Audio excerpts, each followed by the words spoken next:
जन स्वराज के समस्तीपुर के जिला के अध्यक्ष, मंच पर बैठे हुए सभी साथियों का एक बार आपसे परिचय करा लें, फिर इसकी एक औपचारिक शुरुआत हम लोग करेंगे।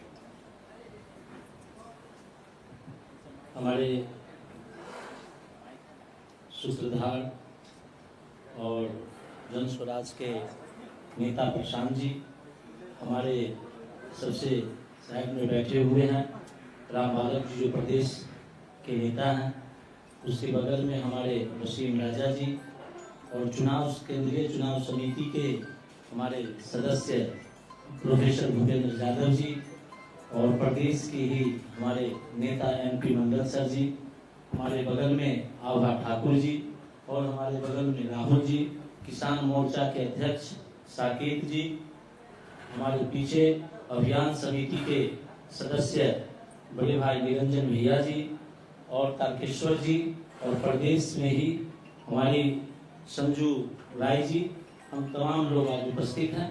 हमारे नेता ने आप लोगों को आज आमंत्रित किया है, इसके आमंत्रित आप लोग आए हैं, इसके लिए आपका हार्दिक अभिनंदन है और वंदन है।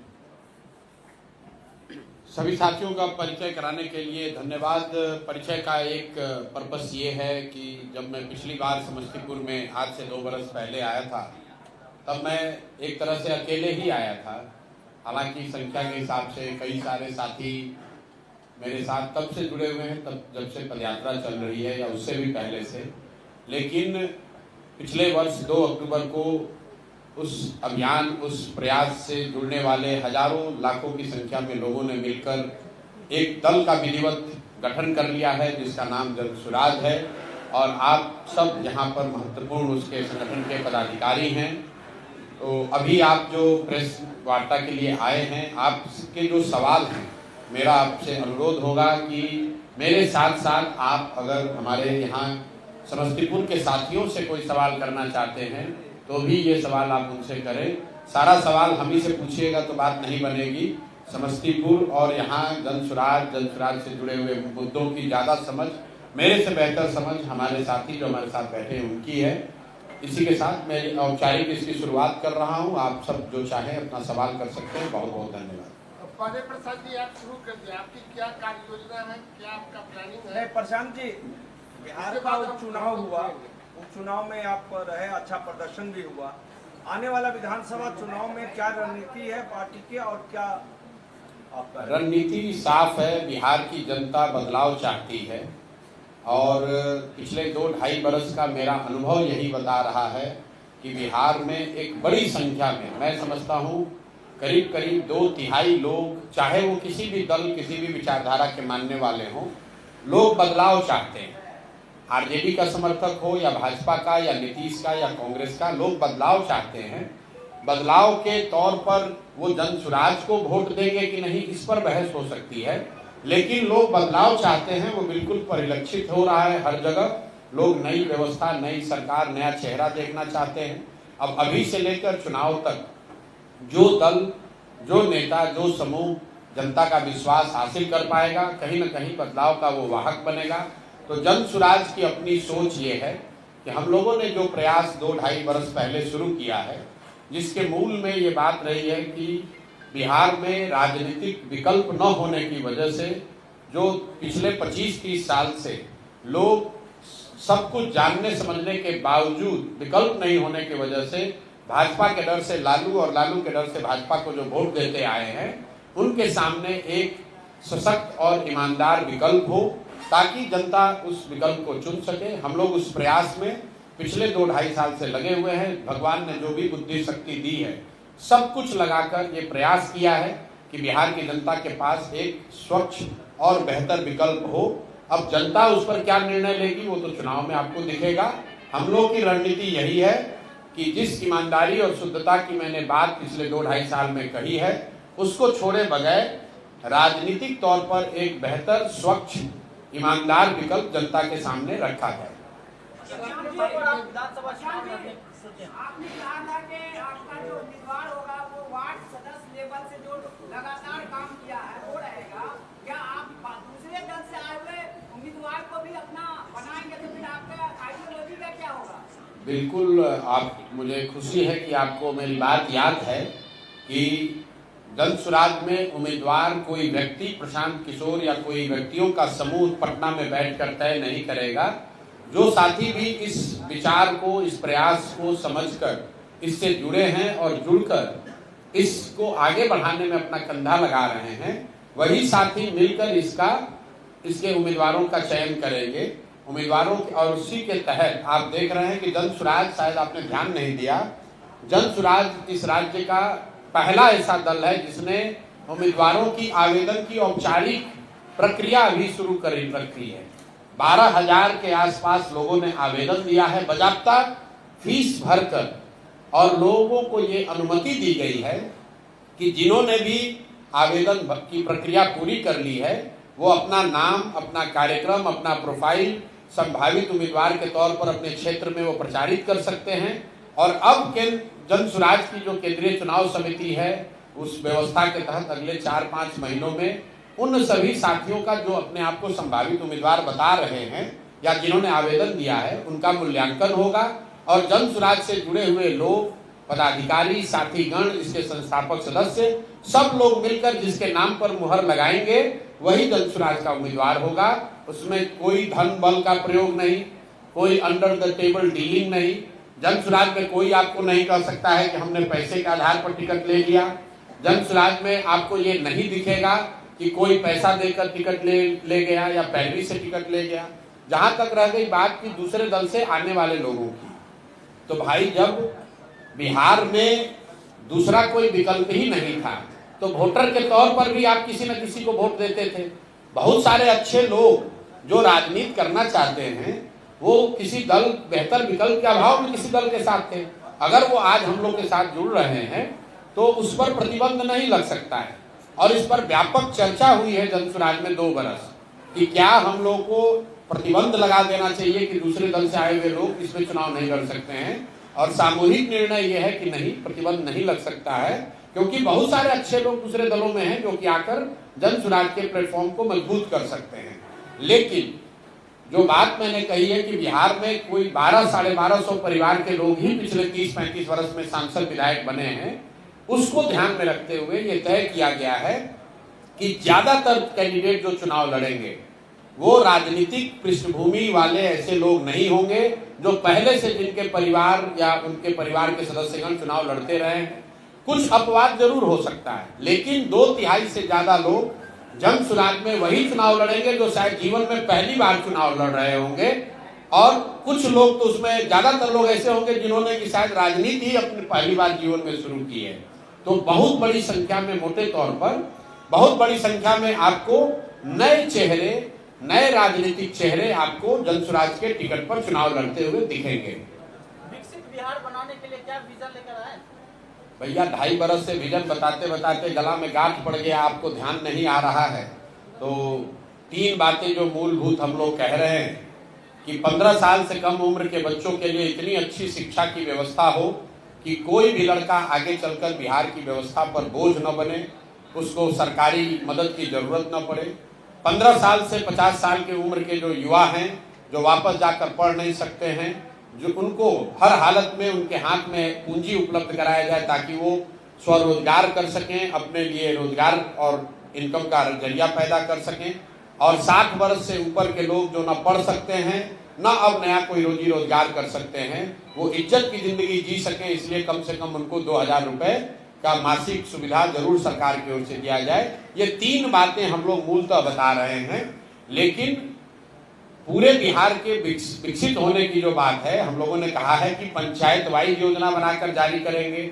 और पूरे बिहार को विकसित कैसे बनाना है, ये 2 मिनट में आपके कैमरे पर तो उसका उत्तर पूरा संभव नहीं है, लेकिन मूलभूत शिक्षा और रोजगार, हर व्यक्ति, हर बच्चा बढ़िया पढ़े और जो युवा है उसको रोजी रोजगार यहाँ हो, उसको पलायन न करना पड़े, ये मूल बात है जो कि बिहार को प्रगति के रास्ते पर वापस से ला सकता है। प्रशांत जी, आप जो है नीतीश कुमार के साथ भी रहे हैं, आजकल जो उनका हरकत है उसको किस नजर से देखते हैं? देखिए, नीतीश जी की जो हरकत है या जो उनकी भाव भंगिमा है, जो उनके वक्तव्य हैं, इसको लेकर मैं ज्यादातर पिछले 2-2.5 साल में मैंने कोई वक्तव्य दिया नहीं। सबसे पहले नीतीश जी के स्वास्थ्य को लेकर टीका टिप्पणी उन्हीं के सहयोगी भाजपा के सुशील कुमार मोदी जी ने शुरू की। नवंबर 2023 में पहली बार सुशील मोदी जी ने कहा कि लगता है कि नीतीश जी गंभीर मानसिक रोग से पीड़ित हैं।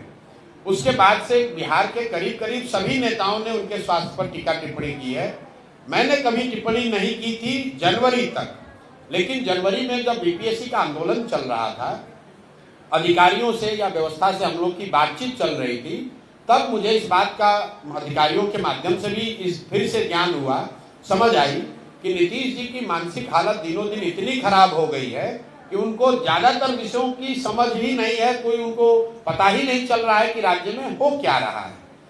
तब मैंने ये कहा है कि बिहार में अगर कोई सिपाही भी नियुक्त होता है तो उसका मेडिकल जांच होता है।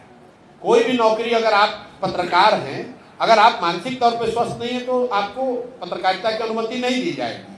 ऐसा कैसे है कि 13 करोड़ लोगों के राज्य के मुख्यमंत्री, उनके मानसिक स्वास्थ्य की स्थिति को लेकर रोज चर्चा टिप्पणी हो रही है और सरकार की ओर से कोई वक्तव्य नहीं है, सरकार ने उसका कोई संज्ञान नहीं लिया। फिर हमने कैमरे पर कहा और आज रिपीट कर देते हैं, नीतीश कुमार शारीरिक तौर से थके हुए और मानसिक तौर पर अस्वस्थ हो गए हैं। और अगर इसका प्रमाण आपको जानना है तो खाली आप खड़े होकर नीतीश कुमार जी से उनके मंत्री परिषद के सदस्यों का नाम पूछ लीजिए। नीतीश कुमार की मानसिक हालत आज ये है कि वो अपने मंत्री परिषद के साथी मंत्रियों का नाम तक नहीं जानते हैं, नहीं याद है उनको, और उनके भरोसे 13 करोड़ लोगों का जीवन छोड़ा हुआ है। तो नीतीश कुमार जी की तो गलती है ही, उन्हें इस्तीफा देना चाहिए क्योंकि वो स्वस्थ नहीं है। लेकिन उससे भी बड़ा दोष उनके सहयोगी दल भाजपा का है, क्योंकि ये नहीं संभव है कि देश के प्रधानमंत्री और गृह मंत्री को ये पता नहीं है कि मुख्यमंत्री नीतीश कुमार की मानसिक हालत या उनकी स्वास्थ्य की स्थिति क्या है। बावजूद इसके वो लोग नीतीश कुमार को सामने खड़ा करके राजनीतिक रोटी सेक रहे हैं। इसलिए मुझे लगता है कि इसके लिए भाजपा भी बराबर की गुनाहगार है, जो ये समझती है कि बिहार की जनता को मूर्ख बनाकर किसी तरह वोट ले लो और अगर कहीं जीत मिल गई तो नीतीश को हटाकर अपना भाजपा का मुख्यमंत्री बना लो।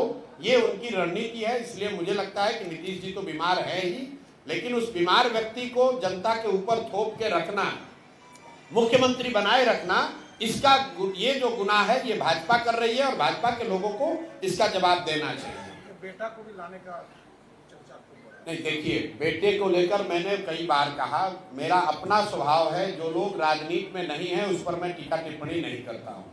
लालू जी के परिवार से भी जो लोग राजनीति में नहीं है मैं उस पर टीका टिप्पणी नहीं करता हूँ। नीतीश जी के लड़के राजनीति में आज नहीं है, आप पत्रकार होने के नाते स्वतंत्र है उस पर विवेचना करने के लिए। मैं तभी कुछ बोल सकता हूं जब वो राजनीति में आएंगे, अभी वो राजनीति में नहीं है। ऐसी कोई औपचारिक घोषणा नीतीश जी के द्वारा या उनके दल के द्वारा नहीं की गई है। इसलिए मुझे लगता है कि किसी भी प्राइवेट सिटीजन के बारे में कोई टीका टिप्पणी नहीं होनी चाहिए, मैं भी नहीं करूंगा। अच्छा प्रशांत जी, अगर आप इन फ्यूचर बिहार में आपकी पार्टी अगर मुख्यमंत्री बनने की कगार पर अगर आती है तो क्या आप मुसलमान को मुख्यमंत्री बनाएंगे अपनी पार्टी से? बिहार में मुख्यमंत्री जन सुराज का बनेगा और जन सुराज में 1 करोड़ से ज्यादा लोग मिलकर अगर दल बनाए हैं, दल में नेताओं का चयन किए हैं, संगठन किसको देना है ये तय किया है, तो जिस दिन सारे विधायक चुनकर आएंगे दल वाले बैठकर ये भी तय कर लेंगे कि उनका नेता कौन होगा, मुख्यमंत्री कौन होगा। वो मुसलमान भी हो सकता है, दलित भी हो सकता है, अति पिछड़ा भी हो सकता है, सामान्य वर्ग का भी हो सकता है। महागठबंधन का भविष्य क्या देखते हैं प्रशांत? महागठबंधन पहले बनने तो दीजिए। क्या आपको मालूम है कि महागठबंधन में कौन से दल हैं? हमें तो नहीं मालूम है। आरजेडी एक दल है, कांग्रेस उसमें रहेगी कि नहीं रहेगी, कितने सीट पर रहेगी, वो तो वही बता सकते हैं। अभी तो आप देख रहे हैं कि कांग्रेस वाले अपना अध्यक्ष ही बदल रहे हैं, अब कोई यात्रा वात्रा शुरू कर रहे हैं। तो ये तो अभी से लेकर अक्टूबर तक खींचतान उठा पटक चलता रहेगा। जहां तक जनसुराज की बात है, हम लोगों ने कहा जुलाई आते आते हम लोग आपको स्पष्ट तौर पर 243 उम्मीदवार की पृष्ठभूमि, बिल्कुल दूध का दूध पानी का पानी आपके सामने, जनता के सामने रख देंगे कि ये हम लोग के 243 उम्मीदवार हैं, बिना इसकी चिंता किए हुए कि दूसरे दल का उम्मीदवार किस जाति का होगा, किस दल का होगा, क्या समीकरण बनाएगा। हम लोग का समीकरण विकास है, हम लोग का समीकरण बिहार का सुधार है, हम लोग की ताकत ईमानदारी और शुद्धता है। और उसी के आधार पर हम लोग चलेंगे। दूसरे दल वाले क्या करते हैं इससे कोई लेना देना नहीं है। बहुत आदमी सुझाव दे रहा है भैया यहाँ आरजेडी इस जाति का देगा तो हम लोग को ये देना चाहिए। आप जब कंपटीशन की तैयारी करते हैं, IAS PCS की तैयारी करते हैं, तो आप ये थोड़ी चिंता करते हैं कि दूसरा कैसे पढ़ रहा है। आप अपनी अच्छी पढ़ाई करते हैं, आपको मालूम है मैं अच्छा पढ़ूंगा, मुझे नंबर आएगा, मैं कम्पीट कर जाऊंगा। तो जन सुराज उसी मोटो पर चल रहा है। हम लोग अपना प्रयास जो भी हो सकता है वो करेंगे, सबसे अच्छे लोगों को उम्मीदवार बनाएंगे। जनता के सामने एजेंडा रखा है, जनता को तय करना है कि उनको वोट किसको देना है। एक सवाल है मेरा, ये बताइए कि आप अगर जीत के जाते हैं, आपकी संख्या बल को देखते हुए सरकार बनाने की इच्छा तो आप रखेंगे। अगर सरकार बनाने की इच्छा रखते हैं, आपके पास सदस्यों की संख्या कम है, तो फिर उस स्थिति में आप किसी दल से जुड़ना पसंद करेंगे, ये या इंडिया? पहले आपने कहा सरकार बनाने की इच्छा रखते हैं। प्रशांत किशोर के लिए और मैं समझता हूं कि जनसुराज में जुड़े हुए बहुत सारे साथियों के लिए राजनीति सिर्फ MLA MP बनने का उद्देश्य नहीं, का जरिया नहीं। हमारे लिए राजनीति सिर्फ MLA बन जाए, मंत्री बन जाए, कुछ पैसा कमा ले, ठेका ले ले, ये मेरा उद्देश्य नहीं। राजनीति हमारे लिए समाज का आवाज बनना है, समाज के लिए कुछ करना है, इसलिए राजनीति कर रहे हैं। ऐसी कोई स्थिति नहीं आएगी जिसमें हम लोग कभी किसी के साथ गठबंधन करें, ना चुनाव से पहले न चुनाव के बाद। चुनाव से पहले भी 243 सीट पर ही लड़ रहे हैं, और चुनाव के बाद अगर सरकार बनाने भर नंबर नहीं आया तो हम लोग को कोई जल्दी नहीं है, 5 साल और बिहार की आवाज बनकर रहेंगे। आज हमारे पास एक भी विधायक नहीं है, तो क्या राजनीतिक तौर पर मुझे आप सीरियसली नहीं ले रहे? इतने सारे पत्रकार बंधु क्यों आए हैं? हमारे पास विधायक तो नहीं है। कोई विधायक मंत्री आ जाए तो इतने पत्रकार नहीं आएंगे।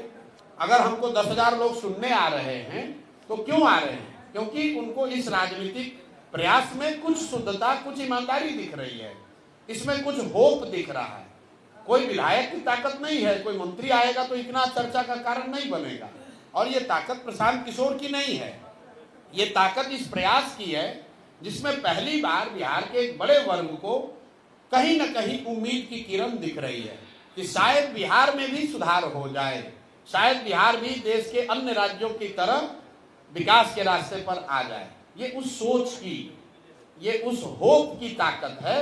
तो आप बिल्कुल लिख लीजिए, निश्चिंत हो जाइए, जन सुराज अपने दम पर चुनाव लड़ेगा, अपने दम पर चुनाव जीतेगा। अगर किसी वजह से नहीं जीते तो विपक्ष में बैठेंगे, घर पर बैठना मंजूर होगा, लेकिन किसी के साथ समझौता नहीं करेंगे। एक और सवाल है अभी हाल के दिनों में जो मैंने कहा था कि सवाल इस मंच पर बैठे हुए सारे लोगों से आप लोग कर सकते हैं, आप हम ही को किए जा रहे हैं।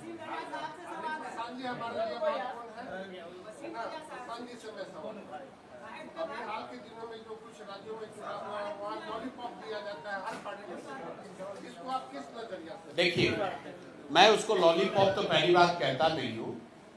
जहाँ तक ये डिबेट है कि क्या फ्री वीज देना चाहिए, तो इंडिया बाई कॉन्स्टिट्यूशन, हमारे संविधान के तहत इंडिया वेलफेयर स्टेट है। तो जो यहाँ पर गरीब है, वंचित है, पिछड़ा है, उसको प्रोएक्टिव सरकार को उसकी मदद के लिए खड़ा होना चाहिए, वो योजनाएं लागू करनी चाहिए जिससे उनका फायदा हो। लेकिन जब आप फ्री बीज दे रहे हैं तो इतना आपको जरूर करना है कि अगर आपके जेब में 100 रुपया है तो आप 300 रुपये की बात तो नहीं कर सकते। तो आप जन सुराज की 5 जो वादे हैं उसको देख लीजिए।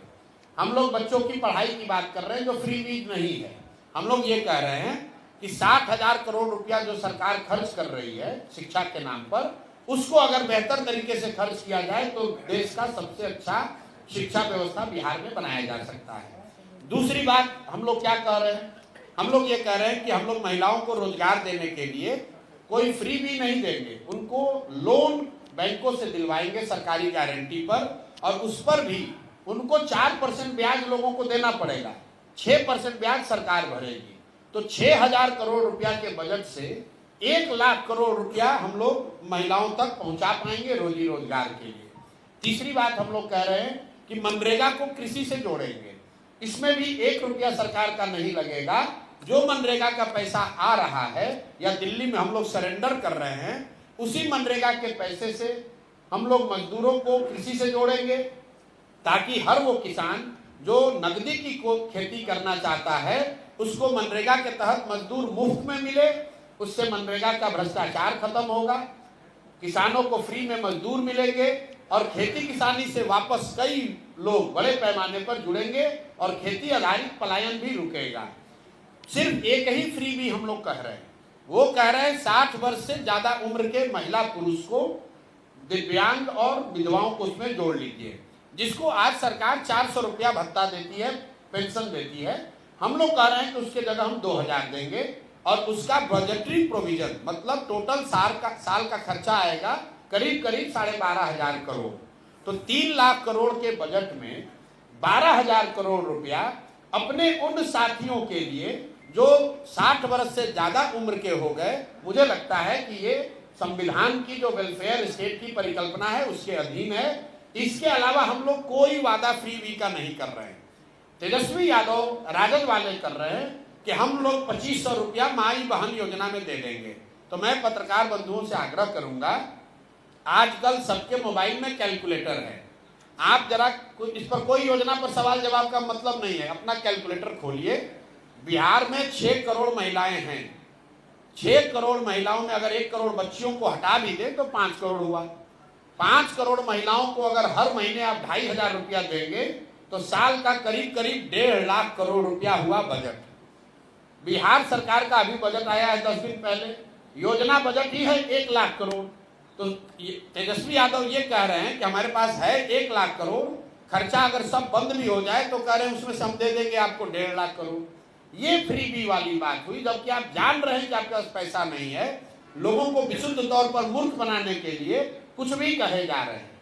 आप पत्रकार होने के नाते ये भी समझ लीजिए कि देश में दिल्ली और गोवा जैसे 2-4 राज्यों को अगर आप छोड़ दें तो कोई भी राज्य, केरल, तमिलनाडु, महाराष्ट्र, कोई राज्य अपने राज्य के आधी आबादी को 2,500 रुपया प्रति माह नहीं दे सकता है। बिहार की तो बात ही छोड़ दीजिए, बिहार तो सबसे करीब है, जो सबसे धनी राज्य है वो भी नहीं दे सकते हैं, क्योंकि किसी भी सरकार के पास 1 लाख 1.5 लाख करोड़ रुपया साल का एक योजना में फ्री में बांटने के लिए नहीं है। तो कहीं आप सुनते हैं कि लाडली योजना या झारखंड में योजना, वहां पर भी 2,500 रुपया हर महिला को नहीं दिया जा रहा है, वो कंडीशनल ट्रांसफर है। बंगाल में 500 रुपया दिया जा रहा है, तमिलनाडु में 1,000 दिया जा रहा है, लेकिन वो भी उनको दिया जा रहा है जो गरीबी रेखा से नीचे हैं या किसी विशेष सामाजिक वर्ग से, दलित वर्ग से आते हैं या कि पिछड़ा वर्ग से आते हैं। ऐसे ब्लैंकेट कह देना कि सारी महिलाओं को 2,500 रुपया महीना दे देंगे, मुझे लग रहा है कि विशुद्ध तौर पर आंख में धूल झोंकने वाली बात है। भाजपा के बी टीम का आरोप लगता है कि आप भाजपा के बी टीम इसको कैसे आप निकलेंगे? काहे निकले? कौन आरोप लगाया है? आप लगा रहे हैं? कौन लगा रहा है? लोग का नाम बताइए। आरजेडी लगा रहा है। तो आरजेडी तो कह रहा है कि हम बिहार को बहुत विकास कर दिए। आरजेडी का बात मान लीजिएगा। आरजेडी वाले तो ये कह रहे हैं कि बिहार में सारे अति पिछड़े, सारे गरीब, सारे वंचित का हम लोगों ने कल्याण कर दिया। तो क्या आरजेडी की बात मान लीजिएगा? आरजेडी मुसलमानों को डराकर, भाजपा का डर दिखाकर पिछले 30 वर्ष से मुसलमानों का शोषण कर रहे हैं। न उनको भागीदारी दी, न उनको विकास दिया, न उन भाजपा को हरा पाए। तो आरजेडी के लिए मुसलमान तो लालटेन का किरासन तेल है, और जब पहली बार वो किरासन तेल उनके लालटेन से निकल गया, अब वो जनसुराज की ओर जा रहा है, तो उनका लालटेन बुझ रहा है। जब लालटेन बुझेगा तो आप चिल्लाओगे ही कि अरे भाई रोको रोको रोको। तो बात कहने के लिए तो कुछ है नहीं कि क्यों नहीं जनसुराज, तो एक ही बात कहते जाइए, भाजपा का बी टीम है। अरे भाई आप कौन है सर्टिफिकेट बांटने वाले? आप कौन है सर्टिफिकेट बांटने वाले? आपको किसने अधिकार दिया है? हमको तो किसी ने नहीं कहा, आरजेडी वाले कह रहे हैं। तो हम कह देंगे कि तेजस्वी यादव भाजपा के बी टीम है, आप मान लीजिएगा? आपने कभी पूछा तेजस्वी यादव से कि जनसुराज वाले कह रहे हैं कि आप भाजपा के बी टीम है, या आप मुसलमानों का खून चूस रहे हैं पिछले 30 साल से? आपने सवाल पूछा हमसे? अरे हमसे जरूर पूछिए, लेकिन इतनी हिम्मत पत्रकार के तौर पर रखिए कि उनसे भी तो पूछिए जो दूसरे आते हैं सामने। कभी मिले हैं तेजस्वी यादव से? पूछा जाता, हमने अब कभी सुना नहीं। अगली बार आए तो पूछिएगा जरूर, अगली बार आए तो पूछिएगा जरूर। मतलब कोई सामने मिल जाए उसको आप 1000 सवाल पूछिएगा। और तेजस्वी यादव को पिछली बार आपने पत्रकार वार्ता में कब सवाल किया था, नीतीश कुमार से आपने कब सवाल पूछा था, मुझे याद नहीं है। अगर आपको होगा तो हमको बता दीजिएगा कि देखिए सर ये क्लिप हमने पूछा था तेजस्वी यादव से। प्रशांत जी, शराबबंदी जैसे संवेदनशील मुद्दे पर आप कहते हैं कि 1 घंटा में समाप्त कर देंगे, इससे क्या नहीं लगता कि महिलाओं में आपके खिलाफ कुछ एक इमेज बन जाएगी? देखिए, जन स्वराज जब मैंने शुरू किया तब मैंने अपने आप से एक संकल्प किया है कि 10-15 वर्ष जब मैं राजनीतिक सामाजिक जीवन में रहा हूँ, कई बार ऐसा हुआ है कि हम लोग जानते हैं कि ये बोलना गलत होगा, फिर भी लोग बोलते हैं, नेता बोलते हैं क्योंकि वोट की बात है। तो मैंने ये संकल्प लिया है कि मैं इस पूरे अभियान में बोलूंगा वही जो सही होगा, चाहे वोट मिले या ना मिले। मैं ऐसा समझता हूं कि शराब से बिहार का फायदे के बजाय नुकसान हो रहा है और महिलाओं के लिए भी, जिनके सशक्तिकरण की बात हो रही है, उनका भी नुकसान हो रहा है। इसीलिए मैं कह रहा हूं कि शराबबंदी यहां से हटाई जाएगी। पहली बात तो कि बिहार में शराबबंदी है ही नहीं। शराबबंदी के नाम पर खाली शराब का दुकान बंद है, शराब बंद कहाँ है? शराब तो हर घर में बिक ही रहा है, तो किस फायदे की बात कर रहे हैं? और आप तर्क की बात छोड़ दीजिए, आप लोग सब पत्रकार हैं, आप लोग जरा भाजपाइयों से पूछिए कि भाई इतना अच्छा अगर महिला सशक्तिकरण का विकास का मॉडल शराबबंदी है, तो ये बढ़िया वाला मिठाई तुम लोग खाली बिहार के लिए क्यों रखे हो? देश में क्यों नहीं लागू कर दे रहे हो भाई? देश में भी तो भाजपा की सरकार है। अगर शराबबंदी से ही सब फायदा है तो ये फायदा सिर्फ बिहार के लोगों को क्यों दिया जा रहा है? उत्तर प्रदेश में योगी जी क्यों नहीं लागू कर दे रहे हैं इसको? आप ये सवाल पूछिए तो सही, सारा हेकड़ी हवा हो जाएगा। अरे बिहार के बच्चों के से मजदूरी करा रहे हो, उसको सूखा नशा हो रहा है, उसकी तुमको चिंता नहीं है, तुम तो कहोगे ही कि शराबबंदी अच्छी है। शराबबंदी अगर अच्छी है, मान लिया बात को, मान लिया कि गांधी ने कहा, एक तो सब बात को मैं खारिज करता हूं, लेकिन बहस के लिए एक बार मान लीजिए कि गांधी जी ने कहा, तो गांधी जी ने खाली बिहार के लिए कहा था कि पूरे देश के लिए कहा था? तो पूरे देश में क्यों नहीं लागू करते हो? उत्तर प्रदेश में क्यों नहीं लागू कर रहे हो? खाली बिहार के लोग को इतना बढ़िया लड्डू खिलाइएगा? शराबबंदी का लड्डू खाली बिहार का लोग ही क्यों खाएगा भाई? इतना बढ़िया लड्डू है पूरे राज्य में, पूरे देश में खिलाइए। आप लोग कभी सवाल ही नहीं पूछ रहे हैं। रोज ये कहे जा रहे हैं, प्रशांत किशोर कह रहे हैं शराबबंदी। अरे भाई, भाजपाइयों को पकड़िए, भाजपा का जो डिप्टी सीएम उनको पकड़िए और कहिए कि सर शराबबंदी से इतना फायदा बिहार में हो रहा है, तो यूपी के लोगों को काहे वंचित किए हुए हैं, उनको भी तुरंत इसका फायदा दिलवाइए। जाके धरने पर बैठ जाइए, मोदी जी अगली बार आते हैं तो जरा कहलवा दीजिए कि पूरे देश में शराबबंदी लागू हो जाएगा, दम दिख जाएगा। अभी अगर दम है भाजपाइयों में तो उनसे कहिए कि जरा कह दें कि पूरे देश में शराबबंदी लागू हो जाएगा, क्योंकि गांधी जी ने कहा था जैसा वो दावा कर रहे हैं। गांधी जी खाली बिहार के लिए कहे थे? बिहार के लोगों को मूर्ख बनाने का और कोई उपाय नहीं है। फैक्ट्री बिहार में क्यों नहीं लगेगा? इसलिए नहीं लगेगा कि फैक्ट्री बिहार में लगेगा तो 12,000 रुपया में मजदूरी करने के लिए गुजरात में मजदूर आएगा कहाँ से? यहाँ शराबबंदी लागू नहीं रहेगा तो बिहार का आदमी पीछे रहेगा कैसे? 20,000 करोड़ का साल का नुकसान नहीं होगा तो हम लोग केंद्र के सामने जाकर हाथ क्यों फैलाएंगे? पटना सेंट्रल यूनिवर्सिटी बनना चाहिए, इसकी क्या जरूरत है? शराबबंदी नहीं होती, 5,000 करोड़ रुपया लगाकर बिहार अपने दम पर सेंट्रल यूनिवर्सिटी बना सकता है। क्या जरूरत है भीख मांगने की दिल्ली से? सर, वक्त को किस प्रकार देख रहे हैं, जिस प्रकार देश में माहौल सच्चा हुआ है? वक्त के खिलाफ हैं, लेकिन जब इतिहास लिखा जाएगा तो वक्त के कानून बनाने का एकमात्र दोषी नीतीश कुमार होंगे, क्योंकि आज उन्हीं के पास वो 12 सांसद हैं जो अगर वोट न करें तो वक्त का कानून न बनेगा। तो जितने लोग आज नीतीश कुमार से जुड़े हुए हैं, खासकर मुस्लिम वर्ग के नेता, आपके माध्यम से उनको खुली चुनौती दे रहा हूं कि तुम अगर मुसलमानों के हितैषी बनने का दावा कर रहे हो तो अपने दल के नेता नीतीश कुमार को बोलो कि वक्त के कानून पर वोट न दें। अगर नीतीश कुमार वोट नहीं देंगे तो वक्त का कानून नहीं बनेगा। तो सबसे बड़ा दोषी नीतीश कुमार हैं और उनसे भी बड़े दोषी वो लोग हैं जो मुसलमान साथी हैं, जो आज भी जदयू में बने हुए हैं, अपने व्यक्तिगत लाभ के लिए मुंह नहीं खोल रहे हैं। मैं भी जदयू में था जब सीए एनआरसी का कानून आया, मैं नीतीश कुमार से झगड़ा करके उस पूरे दल का नेतृत्व मेरे हाथ में था, उसको मैंने छोड़ा है। और आज लोग ब्लॉक का अध्यक्ष ही छोड़ने को तैयार नहीं है और अपने आप को मुसलमानों का हितैषी बता रहे हैं। ठीक है भैया, प्रशांत जी, लास्ट सवाल है, एनडीए बार बार 2005 के पहले का जो जिक्र कर बिहार में एक हवा बना रही है, ये क्या मकसद है चुनाव में क्या? अरे भाई, क्यों आरजेडी वाले कह रहे हैं कि जन स्वराज वाले बी टीम है? क्योंकि पिछले 25-30 वर्ष में काम तो कुछ किया नहीं।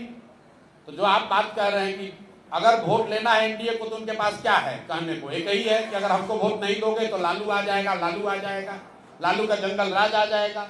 उसी तरह जैसे आरजेडी वाले कह रहे हैं कि हमको वोट नहीं दोगे तो भाजपा आ जाएगी, भाजपा आ जाएगी। तो इस बार जनता ने कह दिया इस बार तुम दोनों नहीं आओगे, बाकी जो आएगा सो देखा जाएगा।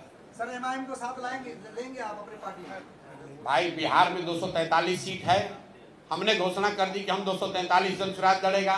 तो किसी के साथ आकर क्या 243 के बाहर समझौता होगा? भाई जब 243 सीट पर हम ही लड़ रहे हैं तो गठबंधन में आप कहां से आ जाओगे?